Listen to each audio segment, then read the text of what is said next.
Welcome to the program. As we said, this result of, 3 painstaking years of data collection investigation has now been presented to the UN Security Council. What are you hoping that will do? What is the next step that you're looking for? Firstly, thank you so much for the invitation. The next step is the realization of justice, a fulfillment of the promise that the Security Council, the international community gave Nadia Murad and many other survivors that suffered unbelievable trauma and crimes at the hand of this un-Islamic state. So it's important to underline, firstly, that we're not investigating only crimes against the Yazidi community. We have teams that are investigating crimes against the Shia, the Sunni, the Christian, the Turkmen, the Kakai, the Shabak, and also the Yazidis. And today we made an announcement based upon the 2.5 years we've been in Iraq as to the legal characterization of the crimes against the Yazidi community, and also the legal characterization of the crimes against mostly Shia, unarmed air cadets and other personnel from the Camp Spiker massacre in Tikrit. And we announced that there's clear and convincing evidence that they are a genocide and incitement to commit genocide respectively. So I think we have a collective obligation, Christiane, to make sure that we don't just gather evidence as some kind of academic exercise, so that the papers, the archives, the witness statements, the battlefield evidence adorn some museum. We have to get them into a courtroom so that survivors can confront the perpetrators, and that independent and impartial judges can establish the veracity of the evidence we've collected and give judgments that can stand the test of time. This, after all, is the legacy of Nuremberg. And I think it's needed for the victims, it's needed for Iraq. We need to separate this un-Islamic state, this Daesh, from the Sunni community. And the victims need to know that we didn't just shed tears when we saw the wonderful reporting of CNN, but actually we have the steel in our bones, in our spine, to make sure that justice is delivered and the perpetrators are convicted based upon evidence. Right, so I want to get to that in a sec, but first let's have a witness testimonial. One of our colleagues, Atika Schubert, several years ago talked to some of the girls. Here's a clip from her report. He showed me a letter and said, "This shows any captured woman will become Muslim if 10 ISIS fighters rape her." Then, Noor says, he raped her. After that, he gave her to his friends. She says each one raped her. How many men did he pass you to?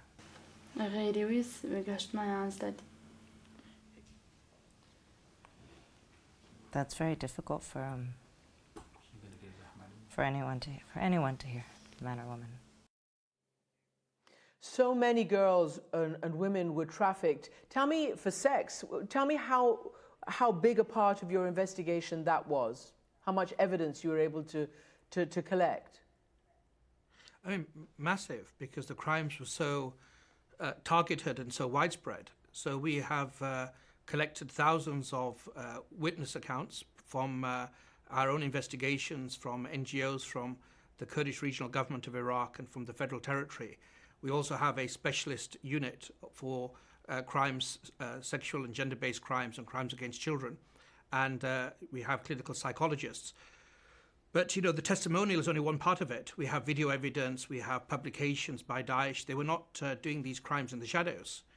They were brandishing these crimes, these rapes, this slavery, as if it was something to be admired across the board. So we've tried to reach out, galvanize different parts of the community, religious leaders, survivor groups, and states, including Iraq, to make sure that we can assemble evidence and then subject it to scrutiny, to make sure that evidence that's part of our brief is reliable, is authentic, and it is capable of sustaining the burden of proof that domestic prosecutors will have in order to establish these international crimes.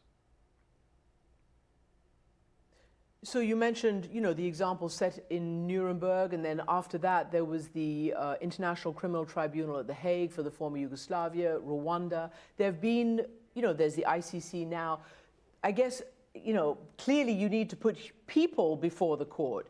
Have you got any closer to identifying actual alleged criminals and how you think you're going to get them to court. That's always the most difficult thing. Yes, we have identified persons of interest, suspects, and individuals that we believe are perpetrators. I mean, just in relation to the Sinjar brief that we'll make available to national authorities, there's more than 1,444 suspects.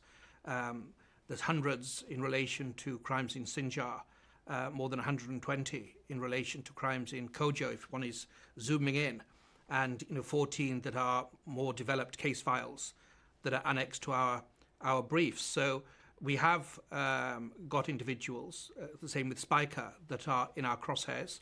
I think there has been this galvanization that's going on underway. We've received requests from 14 member states of the United Nations in Europe, in North America, that are also trying to ensure accountability and no impunity gaps for the crimes of Daesh. And we've been feeding into those domestic mechanisms in various countries, and also we're working with Iraq. But it is important to distinguish between acts of terrorism, in my view, that are a tragic part of modern life, with the hemorrhaging of values that bind humanity together, that takes place when there are crimes that constitute genocide or crimes against humanity and war crimes. We are hoping that bills that are before the government of Iraq, that are before the parliament in Baghdad, and also that the Prime Minister, Mr. Barzani, has put forward last week in the KRG, will allow UNITAD to vindicate the rights of survivors, to have their day in court, and it will allow us to feed into fair trials in relation to international crimes. Because if we don't have the guts, if we don't have the willingness to call it what it is, we're going to be doomed, I think, to revisit this cycle of violence, not only in Iraq, God forbid, but in other parts of the world. And I think this is particularly important, given that the fuel that keeps feeding this virulent extremism, it straddles continents. It's in Afghanistan and Pakistan and Central Asia and Middle East and Sahel and Europe. So we need to move forward. And I think there is this increasing realization that we need to do better, but it requires every state, every survivors group, civil society to realize, along with my team, that there's no room for spectators. It's a collective obligation if we really want to stop being, peddling what has become this tragic lie of never again. And that's on us. Well, exactly. And you mentioned that it takes willing from all parties. But of course, so many people, so many major countries are not signed up to these values or to the certain courts, including the ICC. Not China, Russia, the United States, etc.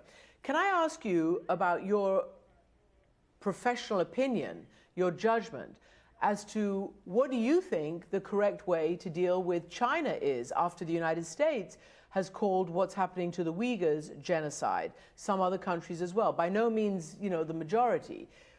How does one actually get to adjudicate that, to get evidence, although there's a lot of reporters who are doing a really good job on that. But this is a huge case that is going to have to come up for some kind of resolution. No, it's a very interesting question, and with the greatest of humility, I think I've got my work cut out in relation to Daesh and the crimes that Daesh inflicted upon the civilian population of Iraq. And I think today's announcement that from the videos in relation to the Camp Spiker massacre, that it's an incitement to commit genocide, and then in relation to the Yazidis, it's genocide. I think that's an important moment to pause, to realize that we need to focus on, an organization that has been found by the Council to represent a threat to international peace and security, and make sure that we get justice here. And I don't have a mandate in relation to other parts of the world. It really is in relation to Daesh activity, primarily in Iraq, but also an obligation to promote accountability throughout the world. And I think what's really important to your viewers, Christian, if I may say so, is we shouldn't wait for another Mosul to be taken by Daesh. We shouldn't wait for a black flag to be raised, in the Sahel region or in North Africa. And if we are not to be doomed to keep revisiting, the mistakes of the past and have further accountability mechanisms, we need to start realizing that there are these tendencies, and when there are mosques or churches or temples or any fora in which individuals seek to define the worth of an individual based not upon their humanity but based upon their race, their tribe, their ethnicity, their religion or their orientation, we are really on the precipice of what we then see in relation to Daesh, this un-Islamic state, or in its worst format, which is hell on earth. Let me play another clip from your presentation. This is again about the village you concentrated a lot on, Kocho, in Iraq, and this is a survivor who described how they were rounded up.